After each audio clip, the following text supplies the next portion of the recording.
क्या आपके इलाके में भी गैस सिलेंडर की किल्लत देखी जा रही है? क्या वाकई देश में गैस की कमी हो रखी है, सिलेंडर की कमी हो रखी है?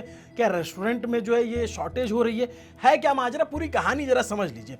भारत दुनिया के सबसे बड़े एलपीजी उपभोक्ताओं में शामिल है। देश हर साल करीब 31.3 मिलियन टन एलपीजी का इस्तेमाल करता है। इसमें लगभग 88% गैस घरेलू रसोई में इस्तेमाल होती है, जबकि 12% गैस होटल, रेस्टोरेंट और उद्योगों में इस्तेमाल होती है। भारत कितना गैस विदेशों से खरीदता है? भारत में एलपीजी का उत्पादन सीमित है। सरकारी आंकड़ों के अनुसार देश में सालाना उत्पादन करीब 12.8 मिलियन टन होता है, यानी कुल जरूरत का 60% से ज्यादा हिस्सा आयात के जरिए पूरा करना पड़ता है, दूसरे देशों से लाना होता है। इन आयातों का बड़ा हिस्सा मिडिल ईस्ट के देशों से है, सऊदी अरब, कतर, कुवैत, यूएई से आता है, और इनमें से लगभग 85 से 90% gas shipment straight of Hormuz से होकर के निकलते हैं। वो जो पतला सा रास्ता है ईरान और सऊदी अरब के बीच में, जो एक छोटा स्ट्रेच है और जिस पर गहरा संकट है ईरान और अमेरिका इजराइल वॉर की वजह से। इसीलिए जैसे ही इस मार्ग पर खतरा बढ़ा, भारत की ऊर्जा आपूर्ति पर दबाव पड़ने लग गया। इस संकट की एक बड़ी वजह है भारत में गैस स्टोरेज की कमी भी मानी जा रही है। द हिंदू की एक रिपोर्ट के मुताबिक भारत का एलपीजी सिस्टम इस तरीके से बनाया गया है कि गैस लगातार आती है और तुरंत बाजार में सप्लाई हो जाती है। बड़े पैमाने पर गैस जमा करके रखने की व्यवस्था सीमित है। अगर लंबे समय के लिए गैस स्टोर करने की बात करें तो भारत में सिर्फ 2 भूमिगत स्टोरेज हैं। पहला आंध्र के विशाखापट्टनम में, दूसरा कर्नाटक के मंगलुरु में। इन दोनों की कुल स्टोरेज क्षमता करीब 1.4 लाख टन है। समस्या यह है कि भारत में रोज करीब 80,000 टन एलपीजी इस्तेमाल हो रहा है। इस हिसाब से देखें तो ये स्टोरेज 2 दिन की जरूरत भी पूरी नहीं कर सकता।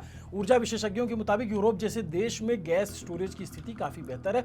यूरोप अपनी सालाना गैस खपत का करीब 25% स्टोर करके रख सकता है। यूक्रेन युद्ध के बाद यूरोपीय संघ ने ये नियम भी बनाया कि सर्दियों से पहले गैस स्टोरेज कम से कम 90% भरी होनी चाहिए।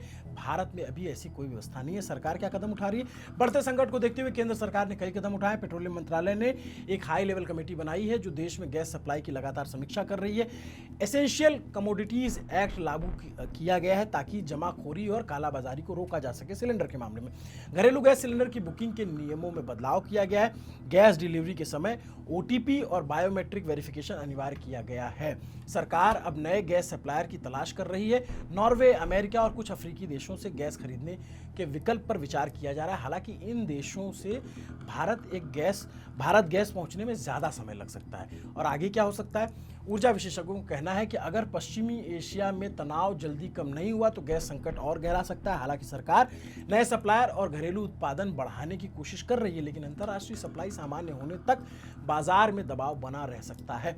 अब सबकी नजर इस बात पर है कि यह संकट दिल्ली में कितनी जल्दी खत्म होता है और क्या देश में रसोई सिलेंडर फिर से सामान्य रफ्तार से चल पाएगी।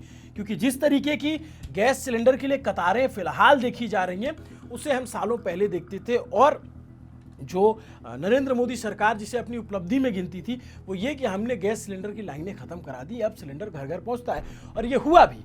लेकिन अब जो जिस तरीके की गैस की शॉर्टेज है और जिस तरीके के एक तंत्र ये बीच में चला कि फैलाया गया कि नहीं भारत के विदेश मंत्री ने बात की है और ईरान से हमारा टैंकर आ रहा है, ऐसा कुछ नहीं हुआ है। तो ज़रूरत अभी है यहाँ पे कि जो तय नंबर्स हैं, जहाँ जितनी खपत है उतना कैसे हम स्टोर कर सकें, उसको कितना ला सकें, इन सब पे सरकार की नज़र है। सरकार किस तरीके से काम करती है वो भी देखने वाली बात होगी। लेकिन अगर ईरान और अमेरिका इजराइल युद्ध चलता है तो ये सिर्फ 3 देशों के बीच का मसला नहीं है। इससे दुनिया बहुत भयंकर तरीके से प्रभावित होने वाली है, जो कि जिसका प्रभाव हमारे देश में दिखने लग गया है। अब आगे क्या होगा इस पर हमारी नज़र बनी रहेगी। अगर ये संकट और गहराता है तो हम कोशिश करेंगे इस पर जाकर के ग्राउंड रिपोर्ट करें और जानें कि एक्चुअल में सिलेंडर की कहीं कालाबाजारी तो नहीं होना शुरू हो गई। क्योंकि जब भी आप देखते हैं संकट की घड़ी आती है तो लोग किसी भी चीज़ का स्टोर करने लग जाते हैं। कोविड टाइम पे हमने देखा कि लोग बड़ी संख्या में जो मास्क थे, जो ग्लव्स थे, सैनिटाइजर को इतने बुरी तरीके से जो है स्टोर किया गया और दवाइयों की भी बहुत कालाबाजारी हुई थी। तो क्या इसमें ऐसा कुछ हो रहा है और कमी जो है उसे सरकार कैसे दूर करेगी, इसी पे हमारी नजर रहेगी। नमस्ते, अभिनव पांडे नाम मेरा, कैमरे के पीछे मेरे साथी तौफीक है। ये रिपोर्ट हमारी साथी खुशबू ने लिखी थी आपके लिए। आपको ये जानकारी हमने कहा कि भाई जो ये समस्या है उसकी वजह कहाँ है, उसमें एक्चुअल में आंकड़े क्या कहते हैं, नंबर्स क्या कहते हैं और फैक्ट क्या है। हमने लगा कि एक छोटी सी रिपोर्ट बना के आपको दिखानी चाहिए। आपको ये रिपोर्ट कैसी लगी कमेंट करके ज़रूर बताइएगा। देखते रहिए न्यूज़ पिंच। शुक्रिया, न्यूज़ पिंच को फॉलो भी करते रहिए।